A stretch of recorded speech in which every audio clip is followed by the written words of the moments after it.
with a 100 ohm resistor, we get up to like 8 amps consumed. With a 500 ohm resistor on the snubber, we get about 6 amps consumed. With a 1 kilo ohm resistor, we consume 4.5 and get slightly higher voltage. With a bootlegged 1.5K resistance on the snubber,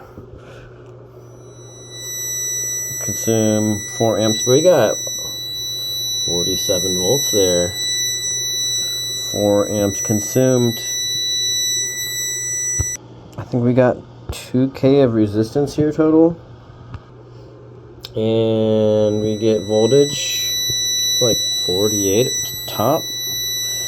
Less than 4 amps. Beautiful waveform. We're currently at 1.98 kilohertz, 86% duty cycle. And 400 milliamps going through those cells. Real quick, swapped in this bifilar wind, heavy duty wind, single, just to see kind of what it would do. And at 19.5 volts, at 20 volts, we are getting 38 volts and waveform.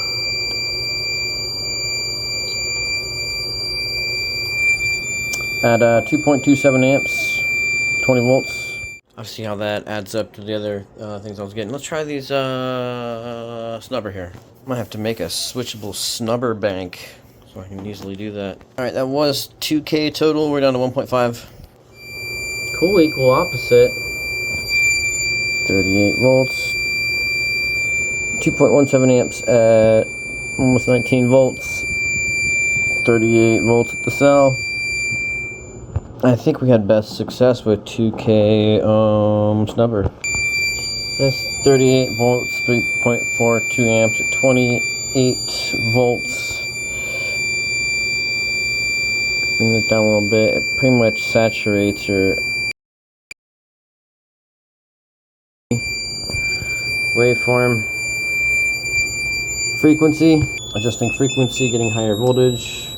So it seems like wherever we are with the signal being generated on the pulse on time, you know, much more amp consumption input wise, we are not far behind with the inverse of that, the pulse being created during the pulse off time, allowing us to reduce the PWM width to reduce amp consumption considerably while achieving almost the same amount of voltage. So as we can kick voltage up in this system as a whole, we will then be able to do the inverse operation here, which is, you know, pulse off time generation, and allowing us to reduce the pulse width down from, you know, 85%, you know, maximum during pulse on time to as little as, you know, 20%.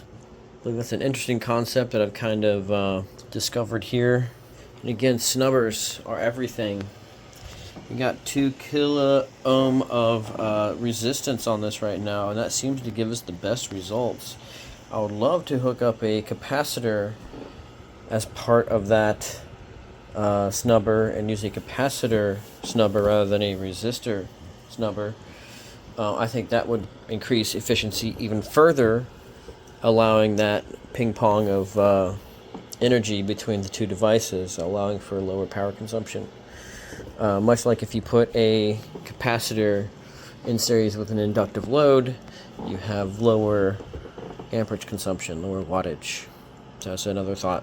But not sure if that coil really did us much good. I think it maybe consumed us more amperage. I'm going to have to go through these videos and tell you guys what I found out here. But the real win for today is that we have been winding transformers, and winding transformers and winding these big ass transformers and not achieving any high voltage level, anything more. Let's look at this guy.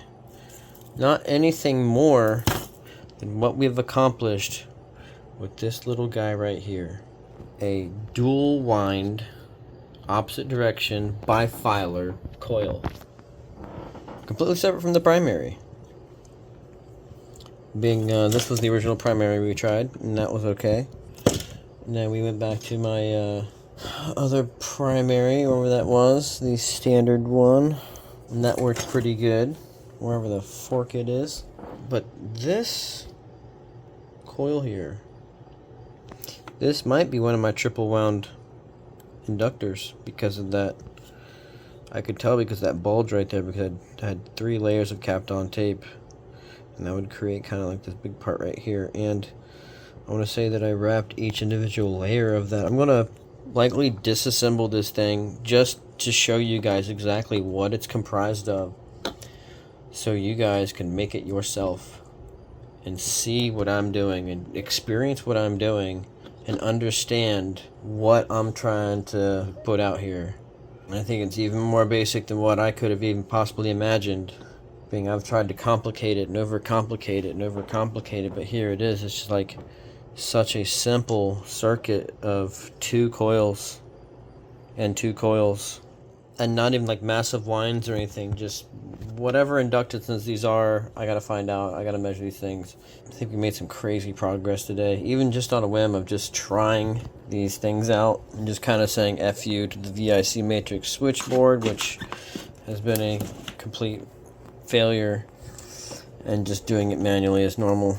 I hate doing that, but we're going to devise some new fun ways to experiment more with this. Yo, fun season 4. I'll put links up for all my stuff. Make sure to download my shit.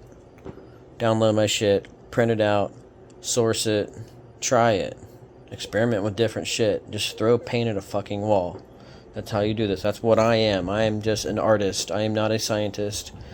I am just taking different paint and throwing it on the wall to see what sticks, and apparently this is stuck. Much love, everybody. This is Stand for Veg.